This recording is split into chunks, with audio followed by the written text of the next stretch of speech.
Assalamualaikum warahmatullahi wabarakatuh. Berjumpa lagi dengan Mimin. Mimin akan melanjutkan ceritanya, tapi seperti biasa bantu dulu tekan tombol like-nya. Terima kasih sudah dan sebelumnya. Bab 631-635.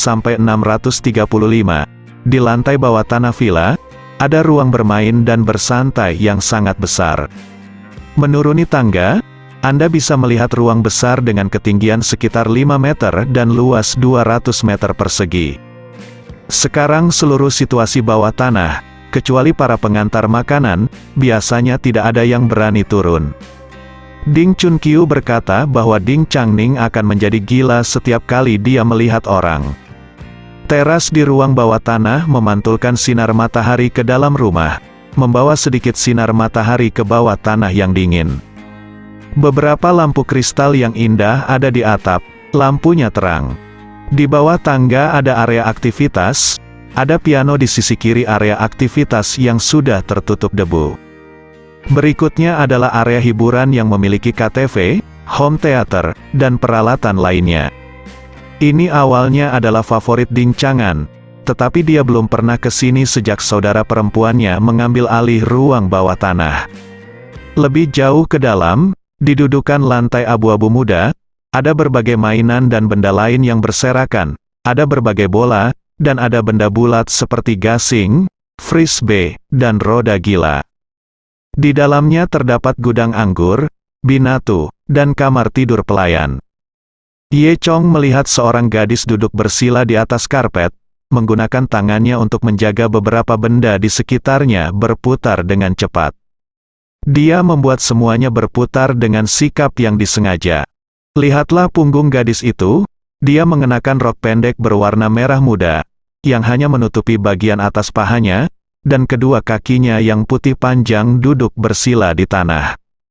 Rambutnya tergerai sampai ke tulang belikatnya, dan dia seharusnya tinggi. Ye Chong berjalan perlahan, Ding Chunqiu dan Ding Chang'an tidak mengikuti Ye Chong ke bawah. Mereka hanya melihat Ye Chong diam-diam di sudut tangga. Mereka tidak berani turun, karena jika turun dengan terlalu banyak orang, akan membuat Ding Changning menjadi gila. Ding Chunqiu memberitahu Ye Chong bahwa putrinya akan menjadi gila setiap kali dia melihat seseorang, dan dia tidak tahu mengapa. Namun, sekilas Ye Chong memperhatikan bahwa ada udara hitam di punggung Ding Changning. Ye Chong tersenyum, jadi begitu, tidak heran itu terjadi. Pada saat ini, suara langkah Ye Chong sudah membuat Ding Changning khawatir. Ding Changning berbalik, Ye Chong terkejut sesaat. Meskipun wajah Ding Changning sedikit pucat, dia masih tidak bisa menyembunyikan temperamennya yang cantik. Dia memiliki wajah yang lucu, sedikit gendut, dan mata bulat besar dengan bulu mata panjang. Hanya saja mata Ding Changning kusam saat ini, dan ekspresi wajahnya benar-benar tidak sesuai dengan kelucuan.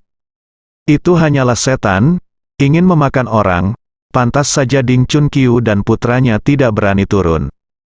Di tangannya, dia masih memegang bola yang terus berputar. "Siapa kamu? Keluar dari sini, jangan datang ke sini." Ding Changning berkata dengan kejam. Ye Chong tersenyum, "Aku di sini untuk mengobati penyakitmu. Aku tidak sakit, jadi aku tidak perlu dirawat, kamu bisa pergi." Ye Chong tidak berbicara, dan berdiri di sana sambil tersenyum dan melihat di Ding Changning.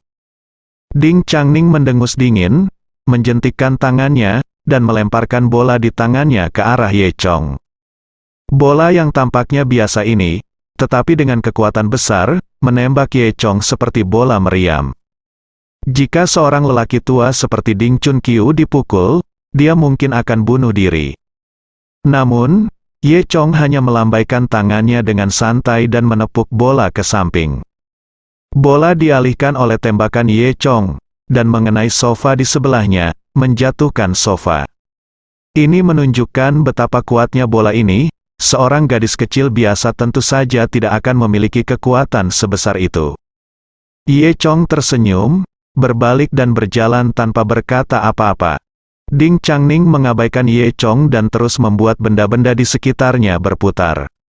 Melihat Ye Chong datang, Ding Chunqiu bertanya dengan penuh semangat, "Tuan Ye, bagaimana?" Ding Chang'an mendengus, dan berkata dengan marah, "Ayah, kamu dapat melihat bahwa dia telah muncul, apa yang dapat dia lakukan? Pasti ada tidak mungkin, oh, begitu, kamu baru saja menemukan pembohong." Ye Chong tersenyum, dan berkata kepada Ding Chunqiu, "Jangan khawatir, aku bisa menyembuhkan." "Apa, kamu bisa menyembuhkan? Kamu benar-benar bisa menyembuhkan?" Ding Chunqiu Chang'an menatap tak percaya. Penampilannya saat ini sangat mirip dengan ketidakpercayaan Ding Chunqiu pada Ye Chong di Longshan Sanatorium. Terakhir kali Ye Chong mengatakan bahwa dia bisa menyembuhkan penyakit Lu Tianping, semua orang pada awalnya ragu. Namun pada akhirnya terbukti bahwa Ye Chong benar-benar dapat disembuhkan. Jadi, kali ini, Ding Chunqiu secara alami percaya pada Ye Chong. "Dokter Ye, terserah kamu," dia sangat gembira. "Ngomong-ngomong, penyakit apa yang diderita putriku?" Ye Chong berkata, "Dirasuki hantu." "Apa?" Ding Chang'an menatap mata melebar, "Anda bisa mengatakan itu? Apakah Anda memiliki etika profesional? Berapa usia ini, dan Anda masih dirasuki hantu? Anda masih percaya tahayul, jadi Anda adalah tongkat ajaib." Dia memandang Ding Chunqiu lagi. "Ayah, kamu masih tidak mengaku ditipu?" Ding Chunqiu juga sedikit bingung. Bahkan jika Ye Chong menyebutkan bahkan penyakit yang paling aneh dan sulit disembuhkan, dia dapat menerimanya. Tetapi Ye Chong mengatakan, dirasuki hantu, yang terlalu tidak masuk akal. Seperti yang dikatakan Ding Chang'an, umur berapa sekarang, dan Anda masih mempraktikkan tahayul feodal? Melihat bahwa tak satu pun dari mereka mempercayainya, Ye Chong berkata sambil tersenyum, "Jika kamu tidak percaya padaku, aku tidak bisa menahannya. Mari kita bicarakan dengan fakta. Pergi dan siapkan aku darah anjing hitam, cinnabar, dan benang tinta. Yang terbaik adalah memiliki pedang mahoni." Setelah Ye Chong selesai berbicara, dia angkuh dan duduk di sofa di ruang tamu. Pengasuh di rumah membawakan Ye Chong segelas limun. Ding Chang'an menatap ayahnya, "Biarkan Ding Chunqiu mengalaminya sendiri. Itu berarti, lihatlah hal-hal yang kamu inginkan. Bukankah ini hanya menari untuk para dewa? Bagaimana ini bisa menyembuhkan penyakitnya?" Ye Chong melihat bahwa Ding Chunqiu dan putranya tampaknya masih ragu-ragu, jadi dia mengangkat alisnya, dan bertanya, "Kamu percaya atau tidak? Jika kamu tidak percaya padaku, maka aku akan pergi sekarang. Untuk uang, saya rasa saya tidak tahu rutinitas seperti ini," kata Ding Chang'an. Ye Chong melihat bahwa Ding Chunqiu masih ragu-ragu, jadi dia langsung meletakkan gelas airnya, berdiri dan hendak pergi. Pada saat ini, Ding Chunqiu berkata, Dokter Ye, aman dan jangan khawatir. Saya percaya, saya akan pergi dan menyiapkan barang-barang untuk Anda sekarang." Setelah setengah jam, Ye Chong mengumpulkan semua hal-hal yang dia inginkan, termasuk pedang mahoni tua. Apa yang Ye Chong tidak duga adalah pedang mahoni masih memiliki sedikit aura, dan itu benar-benar pedang yang digunakan oleh pendeta Tao untuk mengusir hantu. Tampaknya Ding Chunqiu ini masih memiliki kemampuan untuk mendapatkan hal-hal nyata tersebut. Ding Chunqiu berkata, "Dokter Ye, semuanya sudah siap. Apakah Anda pikir Anda akan merawat putri saya sekarang?" Ye Chong menggelengkan kepalanya, melihat ke langit, dan berkata, "Ini masih pagi, kita tidak bisa bertindak sampai tengah malam." Potong, Ding Chang'an terlihat sangat menghina, tetapi Ding Chunqiu memukul kepalanya dengan keras. Ding Chunqiu berpikir sendiri, karena dia memilih untuk mempercayai Ye Chong, dia hanya bisa percaya sampai akhir. Setelah itu, Ding Chunqiu mengundang Ye Chong untuk minum teh, dan mendiskusikan beberapa masalah kesehatan dengan Ye Chong. Setelah diskusi sore, Ding Chunqiu mendapat banyak manfaat. Ye Chong memerintahkan beberapa patah kata dari Ding Chunqiu. Ding Chunqiu merasa tercerahkan, dan masalah yang mengganggunya selama beberapa dekade menjadi jelas dalam sekejap.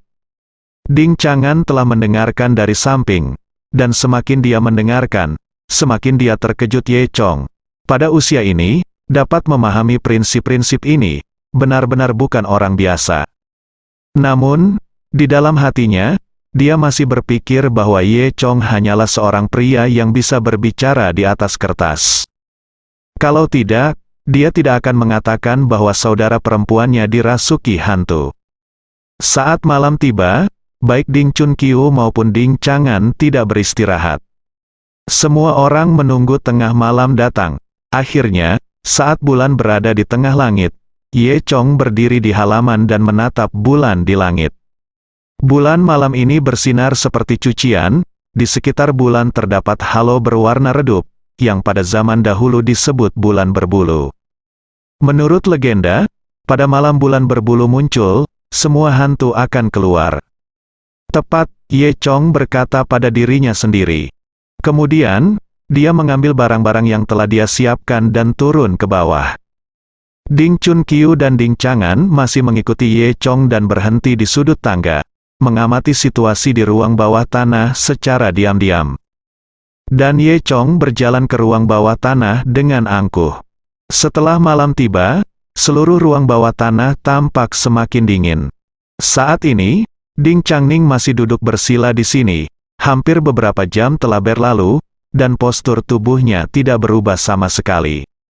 Apalagi benda-benda di sekitarnya masih berputar dengan cepat. Suara Ye Chong mengejutkan Ding Changning lagi. Ding Changning menoleh, matanya sedikit merah darah, dan aura hantu di wajahnya bahkan lebih kuat. Dia menatap Ye Chong, suaranya dingin, "Kamu lagi, bukankah aku menyuruhmu keluar, dan turun untuk mencari kematian, kan?" Ye Chong sedikit tersenyum dan berkata, "Kamu setan kecil, kamu benar-benar berbahaya, keluarlah dengan patuh hari ini, mohon ampun. Lao Ye, aku masih bisa menyelamatkan hidupmu, jika tidak, aku pasti akan membunuhmu." Ding Changning tertawa dan berkata, "Nada yang besar, tapi karena kamu bisa melihatku, itu berarti kamu masih memiliki beberapa keterampilan. Hehe, aku paling suka membunuh orang yang cakap." Setelah berbicara, Ding Changning berdiri, atau melayang. Karena kakinya tidak menginjak tanah, tetapi sedikit digantung, hanya jari kakinya yang menyentuh tanah, dan tumitnya diangkat. Kemudian, dia benar-benar melayang ke arah Ye Chong. Dalam sekejap, dia berada di depan Ye Chong, dan tangan kanannya membentuk cakar, meraih jantung Ye Chong. "Hari ini, aku akan membalikkan hati orang yang hidup, hahaha." Suara Ding Changning tiba-tiba menjadi serak, tidak seperti suaranya sendiri. Ini mengejutkan Ding Chun Kiu dan putranya yang sedang menatap tangga. Mereka menonton adegan ini secara diam-diam, dan wajah lama mereka menjadi pucat karena terkejut. Sekarang mereka akhirnya percaya apa yang dikatakan Ye Chong. Dia benar-benar kerasukan hantu. Ye Chong tidak terburu-buru, mengolesi cinnabar di tangannya, lalu menggambar simbol di tubuh Ding Changning. Detik berikutnya, ketika tangan Ding Changning hendak menyentuh dada Ye Chong, dia tiba-tiba membeku di tempat, tidak bisa bergerak sama sekali. "Apa yang kamu lakukan? Lepaskan aku, lepaskan aku, lepaskan aku!" Teriakan melengking bergema di seluruh ruang bawah tanah, sangat menusuk telinga. Ding Chun Kiu dan Ding Chang'an di tangga sudah menutup telinga mereka.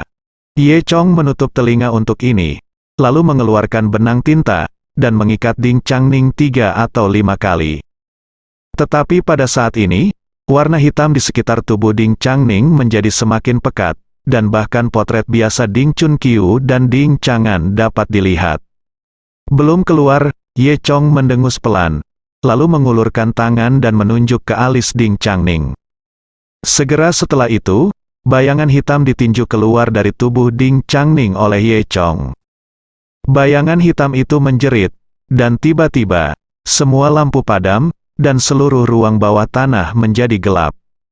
Ding Chun Kiu dan Ding Chang'an dengan cepat menarik kepala mereka ketakutan. Mereka hanya merasa bahwa suhu di sekitarnya sangat rendah. Ada suara hantu, yang sepertinya terdengar dari segala arah, berlama-lama di telinga mereka. "Nak, kamu benar-benar membuatku marah, aku akan membunuhmu hari ini." Ye Chong mendengus dingin, dan mengedipkan mata Dewa Naga. Dan melihat dengan jelas lokasi hantu itu.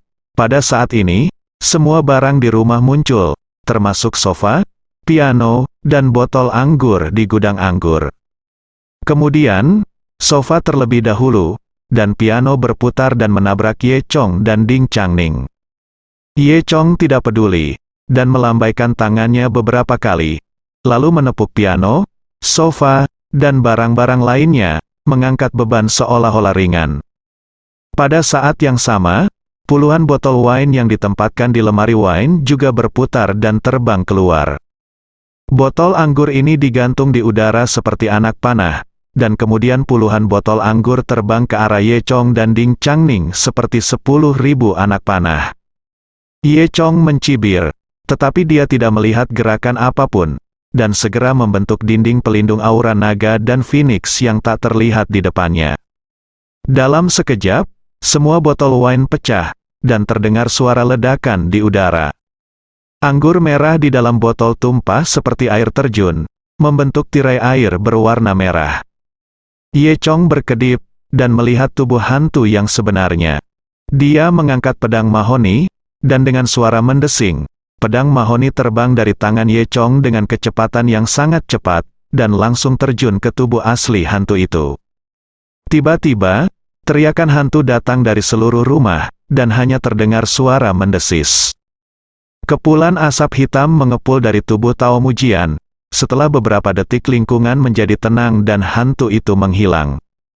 Dia baru saja dipukuli sampai mati oleh pedang Ye Chong. Pedang mahoni jatuh ke tanah dengan keras, kemudian, ruangan menjadi terang benderang, lampu kembali menyala, dan semua benda yang berputar berhenti. Pada saat ini, Ding Changning perlahan membuka matanya, dan dia telah kembali ke penampilan normalnya. Dia memutar mata hitamnya, seolah-olah dia belum menyadari apa yang terjadi. Kaki Wu lemas dan dia jatuh ke tanah. Aku, ada apa? Sebelum Ding Changning selesai berbicara, dia tiba-tiba menemukan bahwa tubuhnya diikat oleh benang tinta, dan ternyata itu adalah cara pengikatan yang sangat memalukan. Wajahnya tiba-tiba memerah, dan kemudian dia melihat Ye Chong. Kamu, siapa kamu? Apa yang akan kamu lakukan? Kamu mengikatku seperti ini? Ding Changning menatap Ye Chong dengan sedikit ketakutan. Wajah tua Ye Chong memerah, dia hanya mengikatnya beberapa kali tanpa sadar, tapi dia tidak menyangka tekniknya begitu terampil.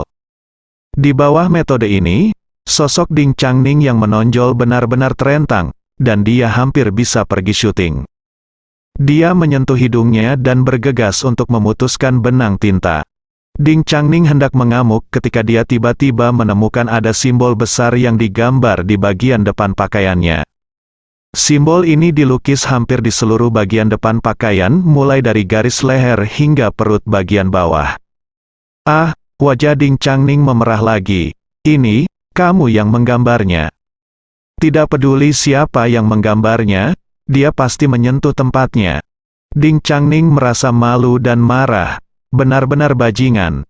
Ye Chong menggaruk kepalanya, dia bahkan tidak menyadari bahwa situasinya memaksanya untuk menggambarnya di sana. Aku benar-benar minta maaf, aku tidak menyadarinya sekarang, tapi kurasa aku tidak menemukannya. Itu, Ye Chong menjelaskan dengan wajah merah. Ding Changning buru-buru berkata, diam, jangan bicara lagi, kamu sangat malu. Pada saat ini, Ding Chunqiu dan Ding Chang'an berani menjulurkan kepala dan melihat situasi di ruang bawah tanah. Ding Chunqiu bertanya, Dokter Ye, bagaimana? Ye Chong berkata, saya baik-baik saja, turunlah. Setelah itu, ayah dan anak itu berjalan ketakutan. Ding Changning melihat ayah dan kakak laki-lakinya datang, dan buru-buru bertanya, ayah, kakak, ada apa? Kenapa aku di sini, dan diganggu oleh pria ini? Apakah kamu menonton? Apa yang sedang terjadi? Ding Changning tidak ingat apa yang terjadi selama ini. Dia melanjutkan, bukankah kita baru saja kembali dari menyapu kuburan nenek? Kemudian saya ingat bahwa kepala saya sedikit pusing. Jadi saya kembali ke kamar saya untuk tidur. Mengapa muncul di sini, Ding? Chunqiu dan Ding Chang'an saling memandang. Ding Chang'an berkata, Kakak, mari kita menyapu kuburan nenek, itu 3 bulan yang lalu. Kamu bahkan tidak ingat 3 bulan ini. Dari mata Ding Changning, kita bisa mendapatkan jawabannya, dia tidak ingat apa-apa. Sepertinya dia dirasuki hantu ketika kamu sedang menyapu kuburan. Jadi hantu itu telah mengendalikan tubuhnya selama ini, jadi dia tidak tahu apa-apa. Ye Chong menganalisis, ini juga normal. Umumnya, jika kamu dirasuki hantu, kamu akan kehilangan kesadaran. Anda penjahat kecil, berpura-pura menjadi orang budaya di sini. Biarkan saya melihat bagaimana saya berurusan dengan Anda. Ding Changning memberi Ye Chong tatapan kosong. Tidak, adikku benar-benar punya hantu, kata Ding Changan. Kakak, apakah kamu gila? Apa-apaan, mengapa saya tidak melihatnya? Ye Chong berkata, itu karena hantu itu telah dilenyapkan olehku. Sial, dasar bajingan kecil, cabul, bisakah kamu menangkap hantu? Ding Changning tidak percaya. Itu benar, Changning. Ini Dr. Ye. Dia bukan orang cabul. Dia baru saja menyelamatkanmu. Kami telah memikirkan solusi untuk waktu yang lama, kata Ding Chunqiu. Benarkah? Ding Changning menatap Ye Chong dengan curiga. Pada saat ini, Ding Changning ingin berdiri. Tetapi tiba-tiba, dia menemukan bahwa kedua kakinya sepertinya tidak bisa bergerak. Ada apa denganku? Wajah Ding Changning menjadi pucat lagi karena ketakutan. Kenapa kakiku tidak bisa bergerak? Ding Chunqiu segera naik untuk memeriksa, dan menamparkan dahinya. Oh, tidak bagus, 2 kaki itu kaki sudah nekrotik. Bagaimana ini bisa terjadi? Ding Changning sangat ketakutan hingga dia hampir menangis. Pasti selama periode waktu ini kamu mempertahankan satu postur tanpa bergerak, dan saraf yang menekan kakimu telah mati. Ding Chunqiu diam-diam mengerang. Apa? Bukankah itu berarti aku akan lumpuh selama sisa hidupku? Aku tidak akan melakukannya. Ding Changning hendak menangis ketika mendengar ini. Pemuda yang luar biasa, jika Anda kehilangan kaki, itu pasti tidak akan berhasil. Ding Changning berkata, ya, lebih baik biarkan aku mati. Ding Chunqiu juga memiliki wajah sedih. Oh, sungguh berantakan, Changning, jangan khawatir. Jika tidak mungkin, ayah akan membuatkanmu prostesis. Tidak, kalau begitu kamu tidak akan bisa memakai celana pendek. Ding Changning menggosok matanya dan menangis. Oh, kalau kamu tidak memakai celana pendek, jangan memakainya. Bukankah cantik memakai rok panjang? Ding Changan menghibur. Kalau begitu aku lebih baik mati. Ding Changning menangis. Ding Changan memandang Ding Chunqiu. Ayah, bisakah kamu memikirkan cara? Kudengar harus ada semacam kaki palsu yang terbuat dari kulit manusia. Kata Ding Chunqiu, warna kulitnya berbeda. Kata Ding Changning, oh, kalau begitu buat sepasang yang hitam, lalu sedikit kecoklatan tubuhmu, bukankah warna kulitmu akan sama? Ding Changan terus menghibur. Kalau begitu aku lebih baik mati. Ding Changning menangis lagi. Ayah, bisakah kamu memikirkan cara? Iya. Selama kamu melakukannya dengan hati-hati dan menerapkan beberapa lapis warna kulit lagi di permukaan, warna kulit pasti akan sama. Kalau begitu kamu bisa jangan olahraga berat, dan kamu tidak bisa bermain lagi. Aku suka bola voli. Oh, jika kamu tidak bermain, maka jangan bermain. Kamu bisa bermain biliar, kamu tidak perlu olahraga berat. Kalau begitu lebih baik aku mati. Ye Chong menatap keluarga 3 orang tanpa berkata-kata, dan kemudian dia menghitung berkata, berhentilah berdebat, aku punya solusinya. Ding Chunqiu menatap Ye Chong, Dr. Ye, apakah kamu serius? Tentu saja, pergi dan siapkan sekotak jarum perak untuk saya. Ding Changan segera berlari ke atas. Saya mengeluarkan sekotak jarum perak untuk akupuntur. Kemudian, Ye Chong dan Ding Chunqiu bekerja sama untuk mengangkat Ding Changning ke kamar sebelah dan membiarkannya berbaring di tempat tidur. Ye Chong berkata, kalau begitu, aku akan menggunakan akupuntur selanjutnya, tetapi kamu keluar dulu, aku bisa melakukannya sendiri. Baik. Ding Chunqiu dan Ding Chang'an ragu-ragu, bukannya mereka tidak percaya pada Ye Chong. Mereka hanya ingin melihat akupuntur ajaib Ye Chong. Oh! Keluar, teriak Ding Changning. Ding Chunqiu dan Ding Chang'an berlari ketakutan dan menutup pintu. Ding Changning baru saja menendang ayah dan saudara laki-lakinya karena kakinya sendiri. Tetapi sekarang dia memikirkannya, sepertinya sedikit salah. Kamu benar-benar bisa menyembuhkan kakiku? Mengapa kamu membiarkan ayah dan kakakku pergi? Ye Chong menyentuh hidungnya dan berkata, "Ya, aku khawatir kamu akan malu." Ding Changning tiba-tiba memiliki firasat buruk. Sin berkata, "Apakah cabul ini akan melakukan sesuatu lagi?" "Benar saja," Ye Chong berkata, "ya, karena saraf mati dari akar pahamu, jarumku akan turun ke akar pahamu. Itu, apakah kamu mengerti?" "Mengerti apa?" Ding Changning menatap Ye Chong dengan curiga. "Itu benar. Tidak boleh ada perlindungan di posisi itu. Apakah kamu mengerti kali ini?" Ding Changning tersipu, dan segera mengerti apa yang dimaksud Ye Chong. "Kamu ingin aku melepas pakaianku? Apakah kamu mencoba memanfaatkanku?" Ding Changning memberi Ye Chong tatapan kosong. "Apa yang memanfaatkanmu? Aku ingin mengobati penyakitmu, tapi itu tergantung pada pilihanmu sendiri. Jika kamu pikir aku memanfaatkanmu, maka aku akan pergi." Kata Ye Chong. "Tunggu," Ding Changning berkata dengan cepat. Ye Chong bertanya sambil tersenyum, "Jadi, kamu ingin aku memanfaatkanmu?" Maksudku, apakah kamu ingin melepas pakaianmu, atau kamu ingin menyembuhkan kakimu? Tidak ada cara lain. Seperti kata pepatah, tidak ada pantangan bagi dokter.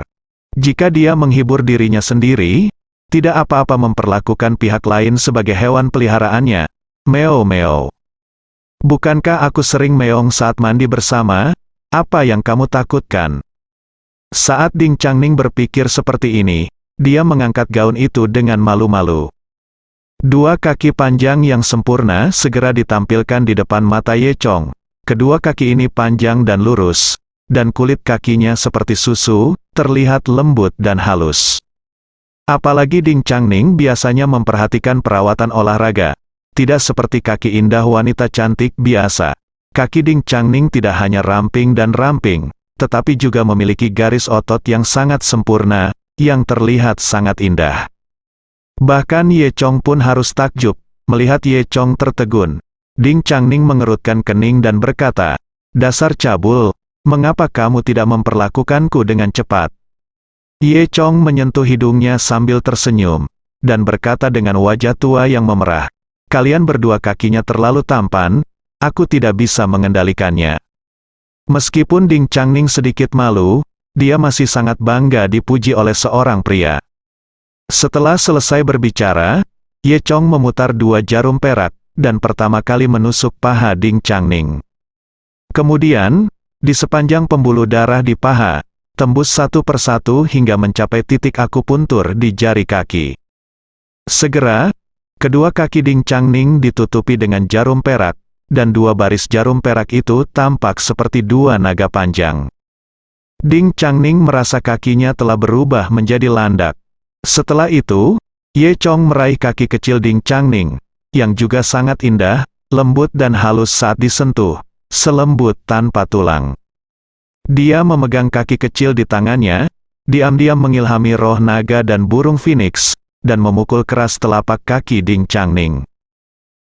Ye Chong mendengus ingin tahu. Ye Chong tiba-tiba merasa bahwa ketika dia menuangkan Ding Changning dengan energi sejati, energi naga dan phoenix dengan cepat diserap oleh tubuh Ding Changning. Segera, Ye Chong menyadari bahwa Ding Changning juga memiliki fisik yang istimewa. Dia memiliki fisik yang sama dengan Long Xiu, keduanya adalah fisik yang sangat yin. Jika Anda dapat melakukan kultivasi ganda dengan Ye Chong, itu pasti akan menjadi cara untuk mendapatkan hasil 2 kali lipat dengan setengah usaha. Memikirkan hal ini, Ye Chong tidak bisa tidak melihat paha Ding Changning lagi. Ding Changning memutar matanya ke arah Ye Chong dan berkata, "Apa yang kamu lakukan lagi?" Ye Chong tersipu. dan dengan cepat menundukkan kepalanya untuk terus merawat Ding Changning. Ding Changning sedikit malu dipegang oleh Ye Chong seperti ini, tapi tiba-tiba dia tersentuh oleh Ye Chong, dan dia hampir tertawa terbahak-bahak. Namun, segera dia merasakan arus hangat perlahan mengalir dari bawah kakinya. Udara naga dan burung phoenix perlahan mengalir ke atas di sepanjang kaki kirinya.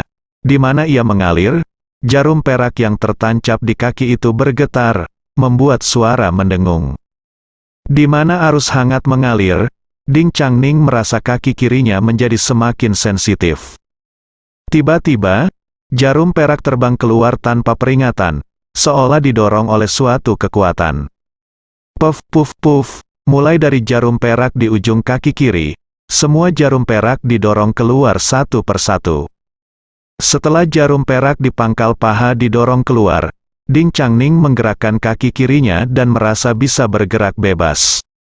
Sepertinya sudah benar-benar sembuh, Ding Changning berkata dengan semangat. Ye Chong tidak mengatakan apa-apa, lalu mengangkat kaki kanan Ding Changning lagi, dan mengetuk telapak kakinya dengan keras. Dalam situasi yang sama seperti sebelumnya, ketika semua jarum perak dikeluarkan, kaki kanan Ding Changning dapat bergerak bebas. Ye Chong meletakkan kedua kaki Ding Changning, lalu berdiri di samping, menganggukkan kepalanya sambil mengagumi kedua kaki panjang yang sempurna itu. Ding Changning sedikit malu berbaring di tempat tidur. Ada keheningan sejenak di dalam rumah. Setelah Ding Changning berbaring selama beberapa detik lagi, melihat bahwa Ye Chong tidak melakukan tindak lanjut, dia bertanya, "Nah, bagaimana kakiku?" Ye Chong berkata, "Tidak apa-apa, tidakkah kamu merasakan kakimu? Bisakah kamu menggerakkan kakimu?" "Oke, sudah selesai," tanya Ding Changning. "Tentu saja." Ye Chong tampak tidak berbahaya bagi manusia dan hewan. Ding Changning memandang Ye Chong dengan marah.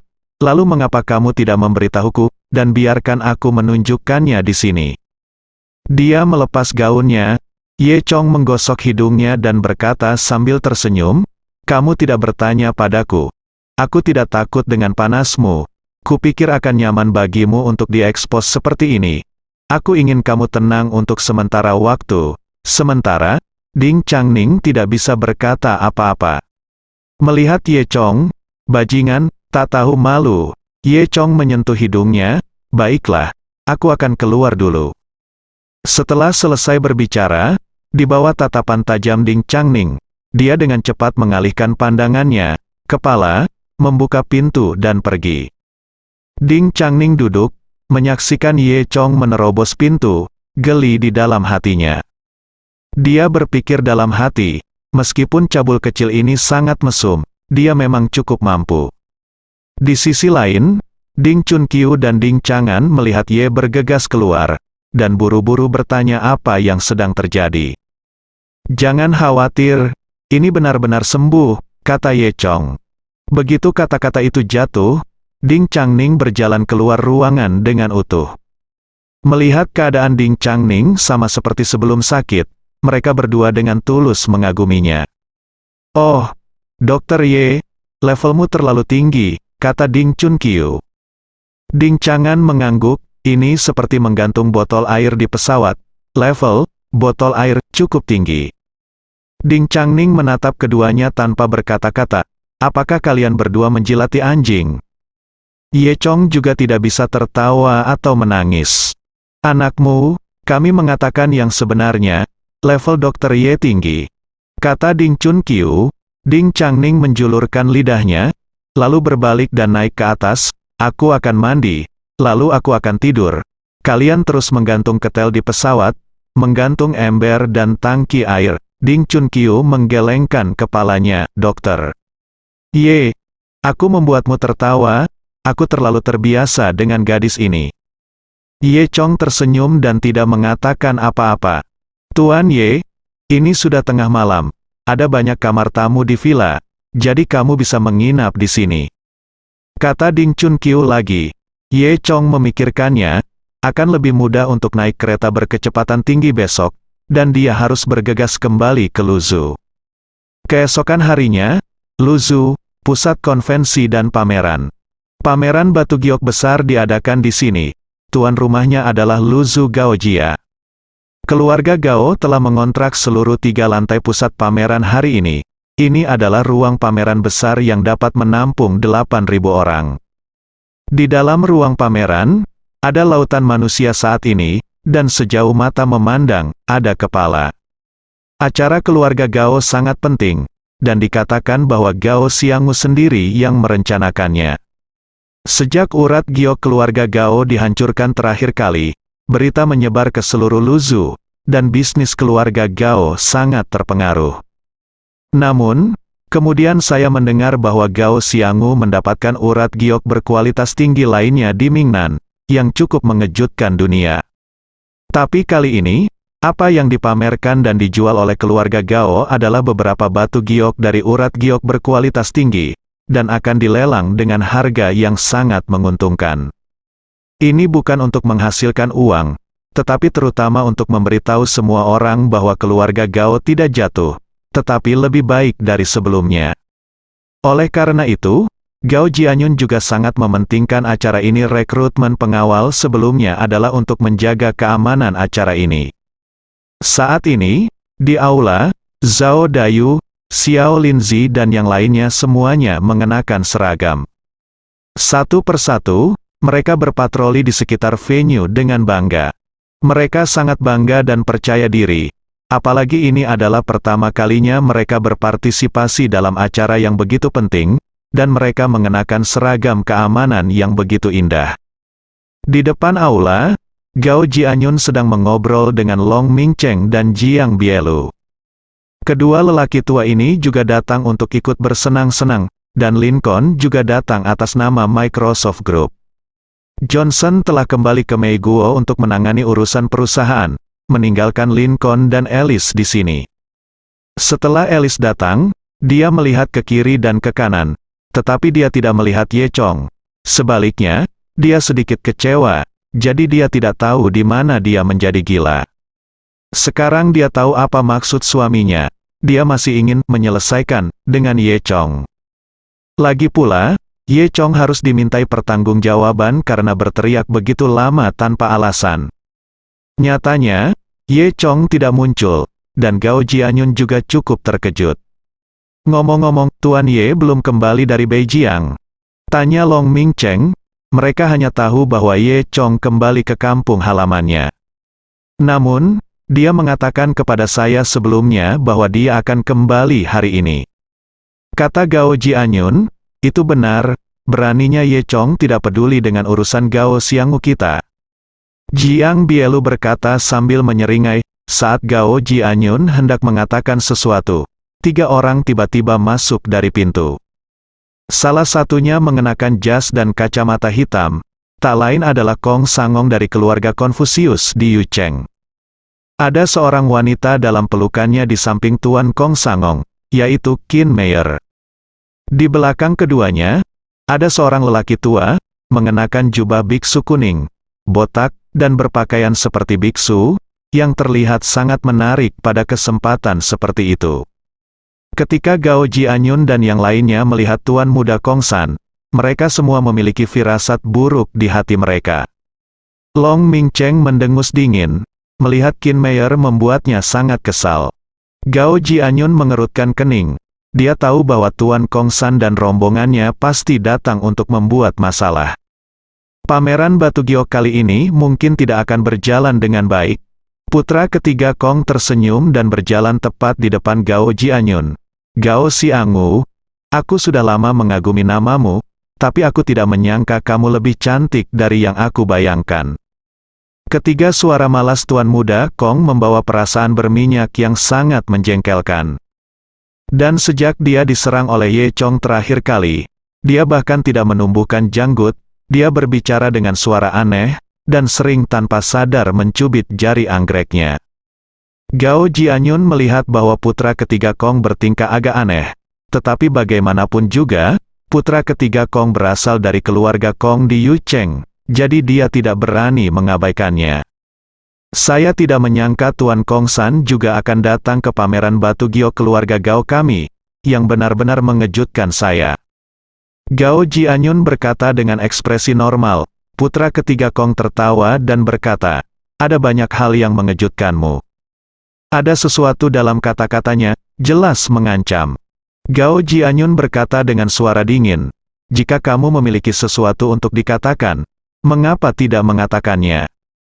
Pada saat ini, Qin Meier di sebelah Kong San tersenyum, HMPH, kamu akan segera tahu. Setelah berbicara, Qin Meier membawa Kong San ke dalam pelukannya. Lengan tuan muda itu menunjukkan senyum sombong. Long Mingcheng telah menonton dari samping, berharap dia bisa menamparkan mantan menantu keluarga Long yang tidak tahu malu ini sampai mati.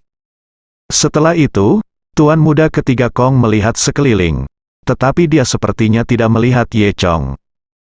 Dia mencibir dan berkata, oh, mengapa Ye Chong tidak datang? Saya ingin dia menonton pertunjukan yang bagus, tapi sayang sekali. Sebenarnya, putra ketiga Kong tidak melihat Ye Chong, dan dia diam-diam senang di hatinya. Tuhan membantu istriku, Tuhan juga membantuku. Ye Chong tidak ada, dia bisa bertindak lebih baik. Memanfaatkan ketidakhadiran Ye Chong, pertama-tama kalahkan keluarga Gao, potong salah satu lengan Ye Chong, dan kemudian secara bertahap mengikis Ye Chong. Setelah selesai berbicara, Tuan Kong San dan rombongannya pergi ke tempat duduk untuk duduk. Anak ini tidak ramah, kita harus berhati-hati, kata Long Mingcheng. Gao Jianyun mengangguk, hatinya sedikit khawatir, pikirnya, alangkah baiknya jika Ye Chong ada di sini. Segera, pameran batu giok akan dimulai, karena ini adalah pameran yang hampir bersifat kesejahteraan. Semua orang tahu bahwa meskipun ini lelang, tidak ada resiko. Semua giok hari ini adalah produk terbaik yang dipilih dengan cermat oleh keluarga Gao.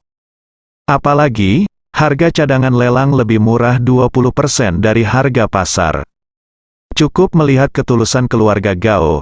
Setelah upacara pembukaan, Gao Jianyun pertama kali naik ke atas panggung dan mengatakan sesuatu. Tidak lebih dari seberapa bagus urat giok Mingnan berkualitas tinggi, dan giok keluarga Gao akan ditingkatkan beberapa tingkat di masa mendatang. Semua orang bertepuk tangan saat mendengarkan. Lagi pula, air pasang mengangkat semua perahu dan batu giok keluarga Gao disembuhkan, sehingga mereka bisa menuai banyak manfaat. Jadi semua orang sangat bersemangat. Setelah Gao Jianyun selesai berbicara, dia turun dari panggung. Setelah itu, pembawa acara mengumumkan, kemudian, langkah selanjutnya adalah memasuki bagian terpenting, pelelangan 15 keping batu giok yang dipilih dengan cermat oleh keluarga Gao. Batu giok ini ukurannya bervariasi, yang besar seperti semangka, dan yang terkecil hanya seukuran kerikil. Batu giok berwarna hijau tua, transparan, atau merah jingga. Meski warnanya berbeda, teksturnya sangat sempurna, dan tekstur hangatnya bisa dirasakan melalui kaca. Batu giok disusun berjajar, dan mata semua orang berbinar. Mereka semua berseru, benar-benar hal yang bagus pada saat ini. Jika seorang master ada di aula, Anda dapat dengan jelas merasakan aura di aula menjadi lebih kuat. Zhao Dayu dan yang lainnya tampak gugup dan diam-diam muncul di sekitar batu giok tersebut. Tugas mereka adalah melindungi batu giok tersebut. Meski harga dasar batu giok ini lebih rendah dari harga pasar, namun masih setinggi langit, sehingga tidak banyak orang yang mampu membelinya, dan kebanyakan dari mereka datang ke sini untuk belajar lebih banyak. Mereka saling menatap sambil meneteskan air liur. Jika bukan karena Zhao Dayu dan yang lainnya yang kejam, beberapa orang mungkin tidak dapat menahan diri untuk tidak menyentuhnya. Selanjutnya, kita akan mulai melelang batu giok pertama hari ini. Kata pembawa acara, tunggu sebentar, yang berbicara adalah biksu berjubah kuning di sebelah Tuan Muda Kong San, dan biksu ini adalah Tuan Zuye yang pernah berperang melawan Ye Chong. Ya ampun, giok ini semua palsu. Siapapun yang membelinya akan tertipu. Aku tidak tahan dibodohi olehmu, jadi aku harus berdiri, kata Guru Zuye. Kong Sangong menunjukkan seringai. Semua orang terkejut, tidak tahu apa yang dimaksud Guru Zuye. Gao Jianyun mengangkat alisnya, dia tidak tahu trik apa yang akan dimainkan Tuan Kong San. Omong kosong apa yang kamu bicarakan, batu giok dari keluarga Gao kami ini. Semuanya asli, orang yang bertanggung jawab atas keluarga Gao mereka semua berkata. Beberapa bos besar di Luzhu masih mengenal keluarga Gao. Setelah bertahun-tahun reputasi keluarga Gao memang sangat baik. Ya Tuan, jangan bicara omong kosong, siapa yang tidak tahu tentang keluarga Gao? Kapan mereka menjual barang palsu? Saya melihat Anda mencoba untuk berbohong kepada kami. Lalu dapatkan batu gioknya sendiri. Semua orang mendukung keluarga Gao satu demi satu, Master. Candleleaf terkekeh, meletakkan tangannya di depannya dengan tenang, dan berkata, bagus, bagus, saya hanya ingin mengingatkan Anda, saya tidak tahan melihat orang biasa seperti Anda dibodohi. Pada saat ini, putra ketiga Kong tanpa sadar mencubit jari anggrek dan berkata, kamu tidak tahu kemampuan tuannya, jika dia mengatakan salah, itu pasti salah. Kentut, jika Anda mengatakan itu palsu, itu palsu. Mata semua orang tajam, tidak bisakah kamu membedakan apakah itu benar atau salah? Kata seorang anggota keluarga Gao, Gao Jianyun merasa aneh. Tuan Kong San jelas mencari masalah. Tapi cara mencari masalah terlalu kikuk, katanya palsu. Mungkinkah palsu? Fitnah semacam ini benar-benar kosong. Dan tidak ada artinya. Semua orang bukan orang bodoh. Mereka semua adalah veteran yang telah tenggelam dalam industri batu giok selama bertahun-tahun. Siapapun dapat mengetahui apakah itu benar atau salah. Apakah ini kemampuan Tuan Kong San? Itu sepertinya keluarga Kong tidak. Begitu baik. Seperti yang dikatakan Ye Apa Chong hanyalah sampah. Gao Jianyun berpikir dalam hati. Pada saat ini, Master Zuye tersenyum dan berkata, ini kecemerlanganmu, kotak kaca. Jika Anda melihatnya dengan mata telanjang, Anda akan melihatnya, terlihat sempurna. Tetapi dengan sedikit pemrosesan dan pemotongan, batu giok ini akan terlihat. Omong kosong, orang yang bertanggung jawab atas batu giok dari keluarga Gao mengatakan bahwa semua batu giok ini dipahat olehnya dari urat batu giok terbaik Mingnan. Semuanya asli dan bagus. Bagaimana mungkin itu palsu? Oh. Dalam hal ini, apakah Anda berani mengeluarkan batu giok dan melihatnya? Qin Meier berkata dengan sombong, kenapa kamu tidak berani? Orang yang bertanggung jawab atas giok keluarga Gao segera setuju. Dan baru kemudian dia menyadari bahwa Gao Jianyun masih ada di sini. Dia diam-diam menatap Gao Jianyun. Meskipun Gao Jianyun tidak tahu apa yang direncanakan putra ketiga Kong, dia masih sangat mengenal batu gioknya sendiri. Yang asli tidak bisa dipalsukan, dan yang palsu juga tidak bisa asli. Apakah dia masih takut untuk menunjukkannya? Mereka. Gao Jianyun mengangguk kepada penanggung jawab batu giok. Penanggung jawab Yusi segera memanggil staf dan membuka kotak kaca pertama. Di dalamnya ada sepotong batu giok seukuran kepalan tangan, seluruh tubuhnya jernih, bersinar dengan cahaya hijau, lapisan permukaannya berwarna transparan, itu adalah spesies es alpine berkualitas tinggi. Penanggung jawab keluarga Gao menunjukkan batu giok itu kepada semua orang, dan menyapunya satu persatu. Lihat sendiri. Apakah ini benar atau salah? Setelah semua orang melihatnya, mereka semua berkata, ini jelas benar. Bagaimana bisa salah? Benar. Itu benar-benar tidak benar lagi. Palsu. Tetapi tidak ada kebenaran pada hari itu. Beberapa orang hampir menatap batu giok itu. Tetapi setelah melihatnya, itu memang benar. Orang tua, sepertinya kamu pembohong besar, seseorang berkata kepada guru Zuye. Tuan Zuye bertanya kepada orang yang bertanggung jawab atas keluarga Gao dengan tidak terburu-buru. Bisakah Anda menunjukkan batu giok itu kepada saya? Bersambung.